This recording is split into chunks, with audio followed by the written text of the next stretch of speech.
वो कहानी आपने सुनी होगी, बहुत ही हमारे हिंदुओं में बहुत ही पॉपुलर कहानी है। माता पिता के सम्मान के लिए भी कही जाती है। और इसका एक और अर्थ मैं आपको निकाल के बताऊंगी जो मैंने निकाला है कि जब कार्तिकेय ने कहा कि हम बड़े हैं और गणेश जी में लड़ाई हुई कि हम बड़े हैं, तो ये हुआ कि शंकर जी ने और पार्वती जी ने उसका निवारण इस तरीके से किया कि जाओ, अच्छा तुम लोग दुनिया का चक्कर लगा के आओ, मतलब ब्रह्मांड का चक्कर लगा के आओ, और जो पहले आ जाएगा समझो वही बड़ा है, वही महान है। अब कार्तिकेय जी तो निकल पड़े अपना मयूर वाहन लेके।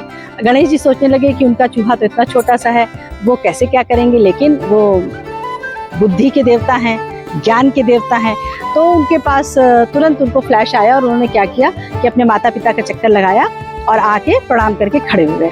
पार्वती जी बोली कि छोटे हैं तो लाडले हैं उनके। पार्वती जी ने कहा कि अरे गणपति आप गए नहीं? तो बोले हाँ, हमारी तो दुनिया आप ही दोनों हो, हमारा तो ब्रह्मांड आप हो, हमने तो आपकी परिक्रमा लगा ली।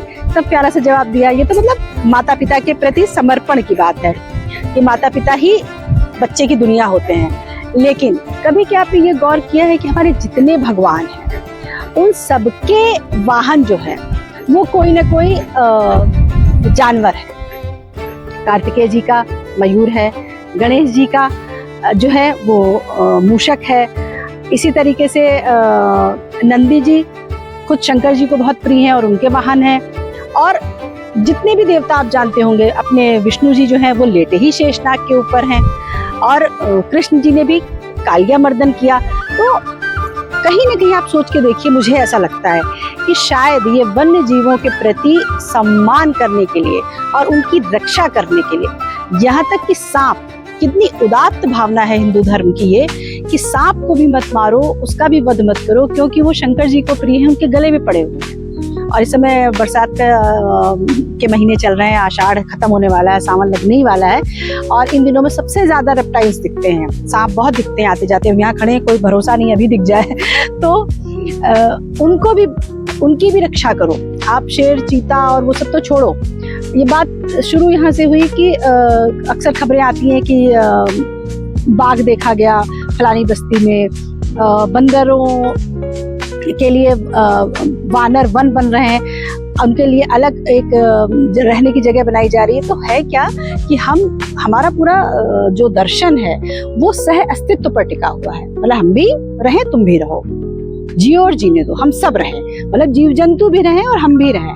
तो करते करते क्या हुआ है, मनुष्यों ने जानवरों के जंगलों में प्रवेश कर दिया, उनके घरों में घुस गए हैं हम जाकर के। अब हम कहते क्या है कि बंदरों का आतंक है, बाघ बस्ती में घुस आया। बाघ नहीं बस्ती में घुसा, हम बाघ की बस्ती में घुस गए हैं, उनके लिए कोई जगह ही नहीं बची। और अगर इसको थोड़ा सा और आगे बढ़ाए और फनी करना चाहें, आपने कभी सोच के देखा है कि पहले हर गांव, हर कस्बे में एक ऐसी जगह होती थी जहाँ कहते थे उधर न जाए, उधर बरमदेव लागत है, उधर भूत प्रेत लागत है, कोई पीपल पर बैठत है। अब आपने कोई सन्नाटी जगह देखी है जहाँ पर बरमदेव रह सकें, जहाँ पर भूत प्रेत रह सकें? उनकी भी जगह नहीं बची। हर जगह लाइट है, हर जगह शोर है, हर जगह अफरा तफरी का माहौल है, वो बेचारे कहाँ रहेंगे? तो हमारा जो हिंदू दर्शन है वो सह अस्तित्व पर है।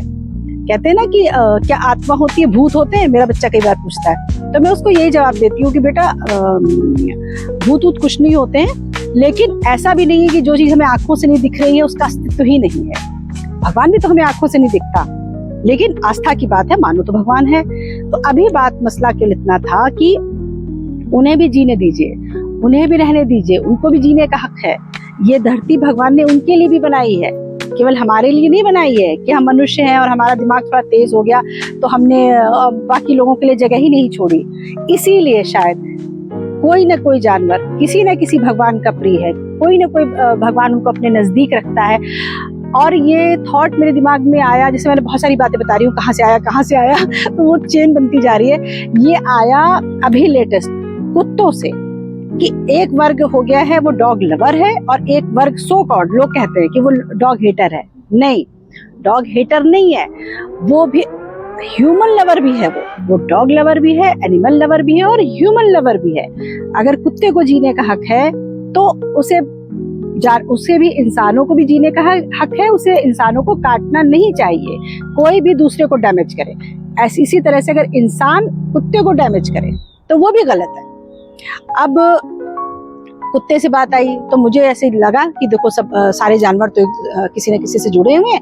तभी मुझे याद आया कि अरे भाई, कुत्ते भी तो जो है भैरव जी के की सवारी है, और युधिष्ठिर के आगे आगे सबसे साथ साथ जो चला था वो तो कुत्ता ही था, स्वर्ग तक गया था उनको साथ लेकर के। और हिस्ट्री पढ़िए, अगर आप इतिहास में जाइए तो घोड़े से और गाय से भी पहले का जो मित्र है इंसान का, वो कुत्ता है। तो कुत्ते से दोस्ती में कोई परहेज नहीं है।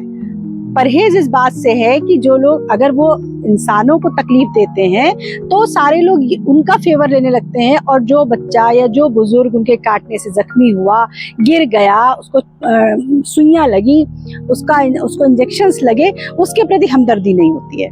तो यहाँ से बात निकल के आती है कि सहअस्तित्व की भावना रखिए, सबको जीने का हक है, हमें भी, जानवरों को भी, रेप्टाइल्स को भी, बड़े जानवरों को भी, हर किसी को जीने का हक है। भगवान ने पृथ्वी हम सब के लिए बनाई है।